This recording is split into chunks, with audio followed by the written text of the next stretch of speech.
Nicktoons Unite on Nintendo DS, which came out a few months after the console version on January 10th, 2006. Developed by Climax Action and published by THQ. Right off the bat, you'll notice that just about everything is different here.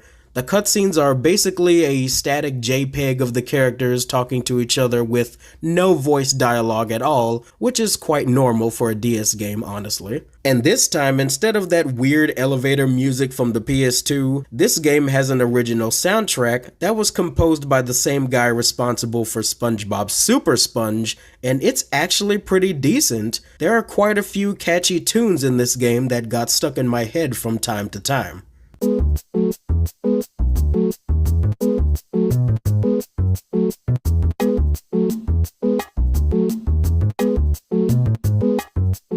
Now, the gameplay has the most apparent changes of them all. Instead of being a 4-player beat-em-up with occasional puzzle and platforming elements, this version of the game is a fully fledged 3D platformer where you take control of one character at a time and switch between them and their unique abilities via the touchscreen.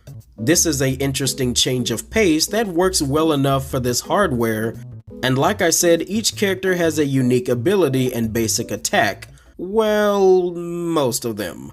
You see, Jimmy can shrink enemies and hover with his jetpack, Danny can shoot energy blast, wall jump, and phase through solid objects, SpongeBob can shoot bubbles, float upwards with a giant bubble, and glide with his underpants, and lastly, Timmy cannot attack whatsoever for some strange reason. However, he can sprint and stop time for a few seconds, and he can also disguise himself as a bush. Okay, that's kinda random. Timmy is definitely the most situational character in the game because his special moves are only used during the very few stealth sections and one of the boss battles. Of course, I prefer the gameplay style of the original console version over this, but at least it tried to do something a little bit different, so here's a gold star for effort, I guess. This title also includes mini games that you must overcome to progress with each level, and for the most part, they're kinda okay, nothing really spectacular, but sometimes they can be downright infuriating to get through, especially when you have to play the game with a fucking mouse and keyboard instead of the stylus pen as intended. But I guess that's what I get for emulating it. But yeah, they're just okay for the most part. I wouldn't call them fun exactly, but not really that intrusive, at least until you get to Fairy World. Now, I will say that unlike the console version, you can actually explore some areas within Dimsdale and Retroville this time, and it was actually pretty cool to be able to walk around Jimmy's house and the Retroland amusement park for the first time. The structure of each section of the game, similar to the console version, will have you complete 3 levels and then fight a boss battle. And to say about the boss battles in this game, they kinda suck, if I'm being honest. They're all super duper easy to beat really and don't take very long.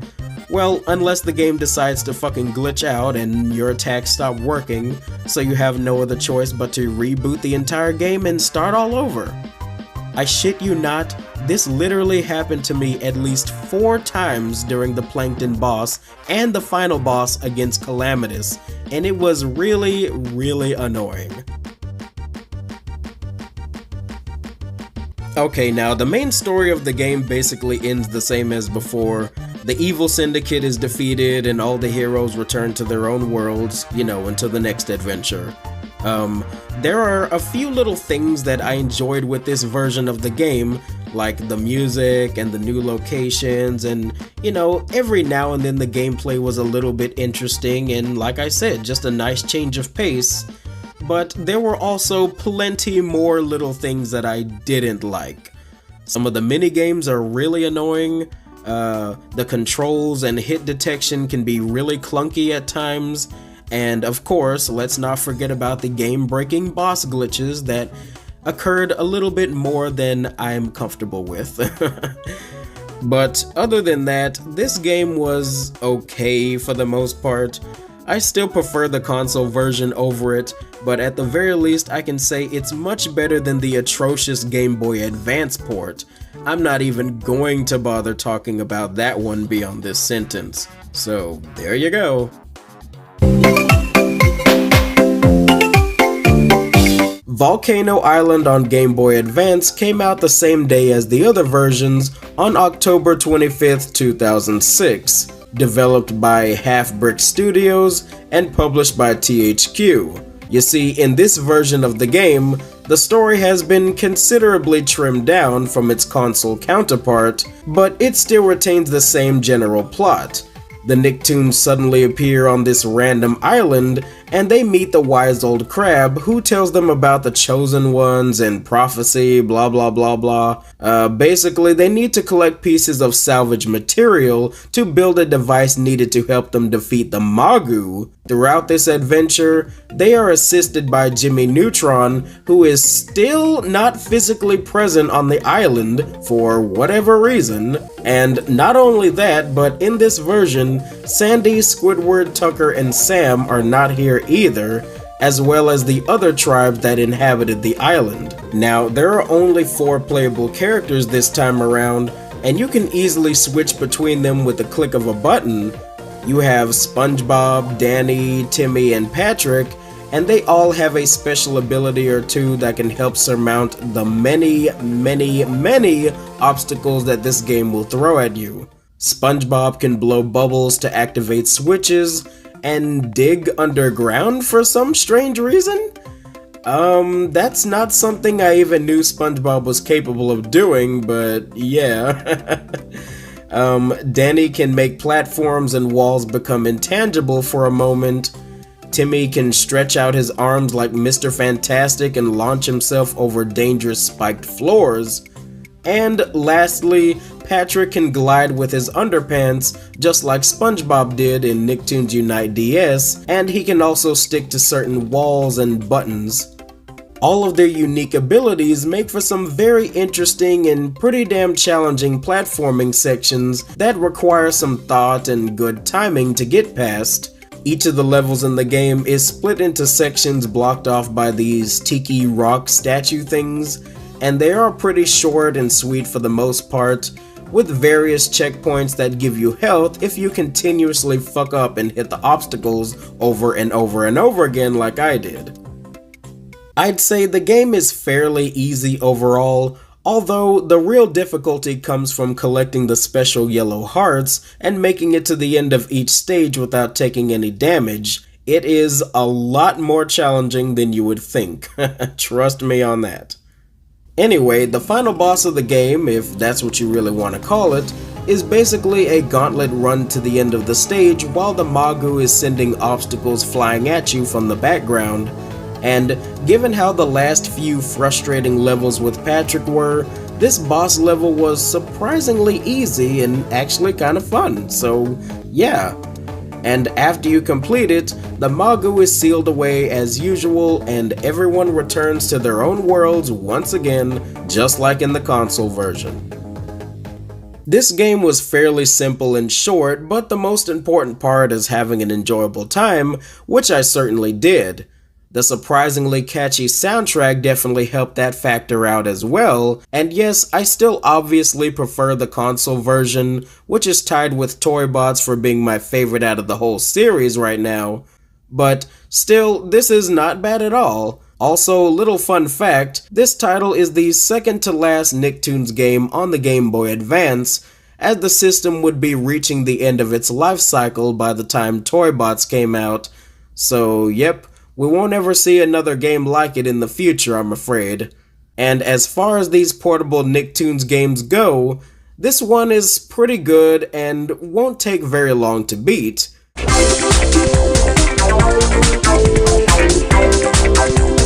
Nicktoons Attack of the Toybots DS, which came out on October 23rd, 2007, developed by Natsume and published by THQ once again.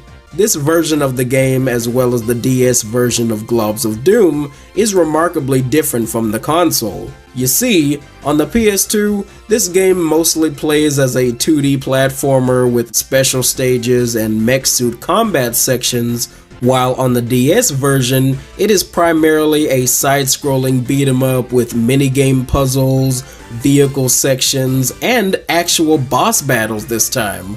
The main objective is still basically the same. You have to collect as many master models as you can while you progress through the stage, but now they're not really required to advance to the next level in order. The most valuable collectible in this game would have to be the bolts that you pick up from defeating enemies. They serve as health points for the mech suit and vehicle sections, and honestly, at first I didn't think much of it, especially since each character controls about the same with a light and heavy attack combo that you spam over and over and over again. But as I continued playing through the game, I realized how genius this mechanic/combat system really was. Even though it kinda feels like you're just mindlessly punching enemies for a while, you actually have to consider collecting and holding on to as many bolts as you can. Because like I said, they are very necessary for the stage mech suit combat, the stage mini-boss, the vehicle section, and the boss battle at the end of each level. And don't get me wrong, I very much enjoyed the platforming challenges from the PS2 version, but here on the DS, it just expands upon the general concept of this game in a way that the PS2 sadly doesn't. In this one, you actually get to fight the Toybot replicas directly, you actually get to fight Calamitous, and you actually get to utilize the mech suit during the actual stages. It also helps that each boss battle is unique and actually presents a fair bit of challenge, which is great. I honestly love this version of the game even more than the console. Like, wow, I can't believe I'm saying that. I'm genuinely shocked by how decent it was. Also, I want to say that the designs and sprite work animation looks pretty great for this Nintendo DS game. Well, aside from Timmy's incorrectly colored pants, but it's okay, I guess. And despite the fact that most characters play about the same, with the only real difference being a focus on short or long-ranged attacks, there are quite a few playable characters here, and some of them are exclusive to this version only, like El Tigre and Mr. Blick, as well as an evil Danny and Spongegar from that prehistoric episode. How fucking cool is that? Seriously. I will say that the music is also pretty good. Not quite as good as the music from the PS2 version, mind you, but still pretty good.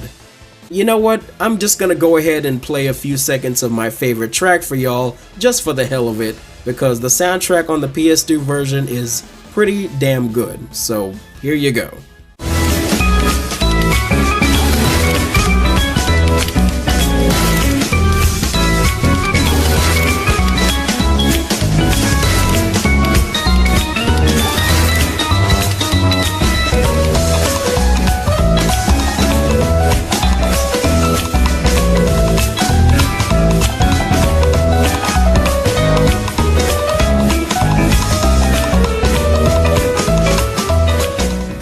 So yeah, all in all, this is a great handheld game. Natsume really knocked it out of the park with this one, if I'm being completely honest with you.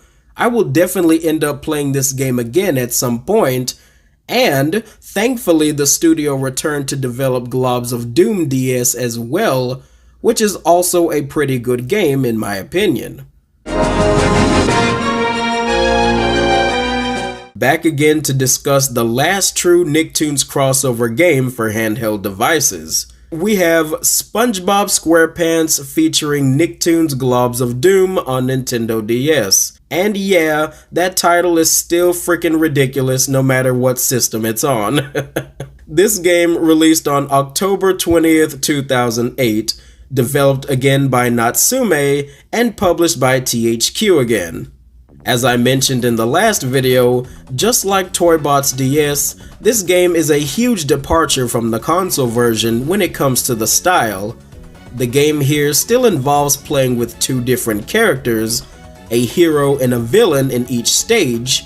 However, this game will solely take a focus on thought-based puzzles and platforming. The combat itself is still very much a part of the game, but you won't be mowing down waves of enemies like in Toybots DS. Instead, you will traverse through each level with your two characters while overcoming a series of obstacles and challenges. It is very important that each character make it to the end of the stage, as both of them have useful skills needed to unlock certain pathways that the other character cannot. All of the new abilities that the characters wield here are basically just different ways to move or attack, such as flying, climbing, making platforms, breaking walls, etc. And of course, at the end of each world stage, there will be a boss fight, and they're all pretty easy for the most part, although some of them can be tricky at times, but still not too bad. The overall setup of this game from a story standpoint is very straightforward. The evil Globs come to Earth and start taking over the place, and the heroes and villains team up and explore through the 5 worlds in their intended order, and then the game ends. There are definitely some differences in the story between the two versions that I've played, and some nice little twists and turns that I wasn't expecting at all.